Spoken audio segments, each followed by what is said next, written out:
Del gönün eylersin, garip gönün eylersin. Gezdin cahan içine, sen topraktan eylenin gevher can içine. Abat deyip el vurdun büyük veyran içine. Rüstüm kumakarlıp kaldı yeksan içine. Sen olurun yanına, geçmer sen san içine.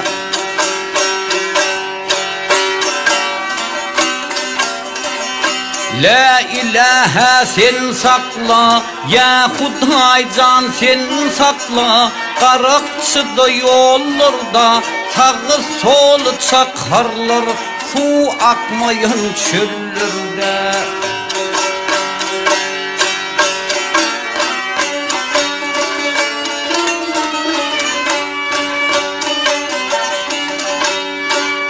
Gönlüm dünya kamına, haram sözler dillerde. Men bir gece bende, men keminemin burada. Ken günahlar kazandım az forsotlu yıllarda. Kızalı tokoyma vur yağışı yaman içinde.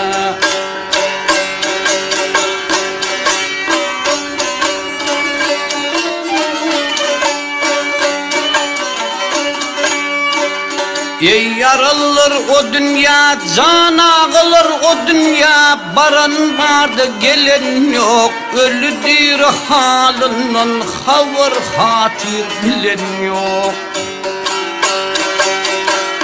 Çarkı pelek elinden ağlanmadı gülen yok. Akıl yedin kardeşler, hönelirden kalın yok. Bu dünyanın vefası yoktur desem yalan yok.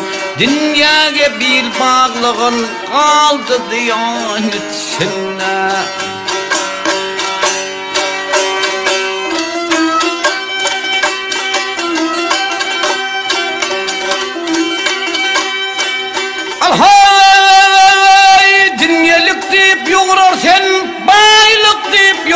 Sen ta içinde dem vardır, dem içinden çıkyança başında mınkam vardır.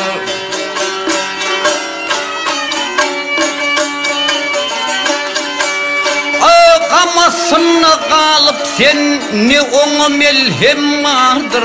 Doymaz gözün dolmağa bir kaşık uçkum vardır. Ey akılsız adamdan senden gafıl kim vardır?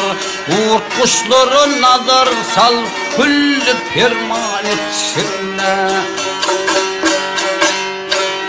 Mağtın kulu ağlayır, mağtın kulu ağlayır. Lolu pelek bezenir, gönlünü mayıl kılma, ona karşı gözünür.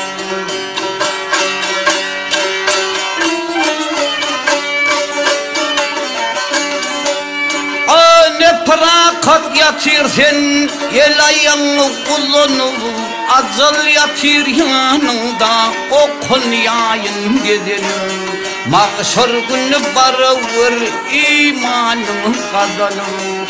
Hur geldin boş gitme, ahır zaman içine. Ha!